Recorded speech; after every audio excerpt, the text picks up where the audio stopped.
नाशिक विधान परिषदेतील बंडखोरांशी महायुतीकडून मनधरणी सुरूच। गोकुळ गीते, प्रसाद हिरे दोघांसोबत मंत्री उदय सामंतांची चर्चा। आज मंत्री गिरीश महाजन बंडखोर उमेदवारांना भेटणार। राष्ट्रवादीकडून राज्यसभेसाठी राजेंद्र जैन यांना उमेदवारी। मंत्री छगन भुजबळांचा पत्ता कट। अजितदादांच्या निधनानं फरक पडत नाही। राष्ट्रवादीचे नगरसेवक किशोर मासाळ यांच्या वक्तव्यानं संताप। टीकेची जोड उठल्यानंतर किशोर मासाळ यांचा माफीनामा। विदर्भाचे मुख्यमंत्री असूनही दररोज शेतकऱ्यांची आत्महत्या। शिवसेना आमदार बच्चू कडूंचा सरकारला घरचा आहे तर आमच्याकडे दाढीवाला, तुम्ही बिगर दाढीवाले, कडूंची जीभ घसरली। अमरावती बसस्थानकाच्या पाहणीवेळी परिवहन मंत्री संतप्त। बसस्थानकातील अस्वच्छता बघून मंत्री सरनाईक भडकले। 2 अधिकाऱ्यांच्या निलंबनाचे दिले आदेश। नागपूरच्या स्फोटक कारखान्यांमधील होणाऱ्या अपघातांची मुख्यमंत्र्यांकडून गंभीर दखल।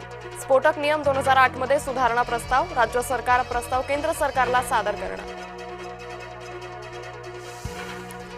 मुंबईतील वॉटर टँकर चालक मालकांचा आजपासून बेमुदत संप। केंद्र सरकारच्या नव्या भूजल नियमांचा निषेध। संपामुळे बांधकाम प्रकल्पांसह अनेक सेवांवर होणार परिणाम।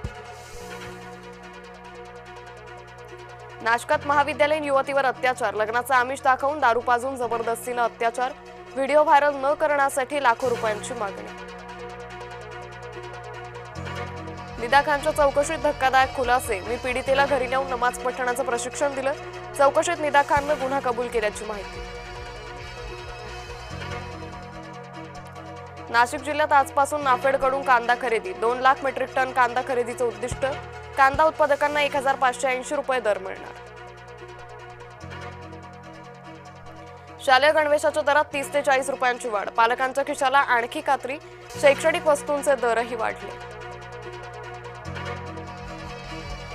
नागपुरात उष्णतेचा तडाखा कायम। रविवारी 43.8 अंश सेल्सिअस तापमानाची नोंद। उन्हासह दमट वातावरणाचा नागरिकांना अधिक त्रास।